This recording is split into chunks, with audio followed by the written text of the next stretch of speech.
ओला आणि उबरसारखे जायंट असून सुद्धा रॅपिडोने स्वतःसाठी आपली स्पेस कशी निर्माण केली आणि आपले बाईक्स कसे झूम करून घेऊन गेले, हे शिकण्यासारखं आहे.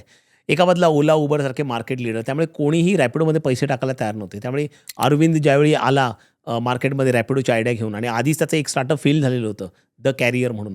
आणि त्याच्यानंतर त्याला कोणी पैसे द्यायला तयार नव्हतं. एक क्वेश्चन म्हणजे ओला, उबर एवढे पैसे खर्च करतायत, तुम्ही तेवढे पैसे खर्च करू शकता का?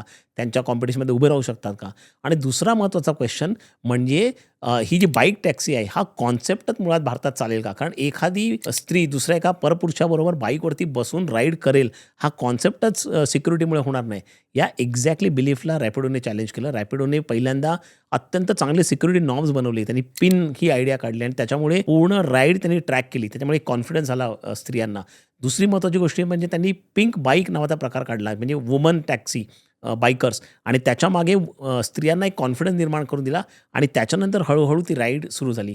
आज रॅपिडोचे 640 करोडचं रेव्हेन्यू आहेत. $2.2 बिलियन व्हॅल्युएशन आहे आणि बाईक टॅक्सीमध्ये आता ओला पण आलाय, उबर पण आलाय. तरीसुद्धा मार्केट लीडर म्हणून 40% मार्केट शेअर घेऊन अजूनही रॅपिडो त्यांना टफ देत आहेत. आहे की नाही इंटरेस्टिंग स्टोरी?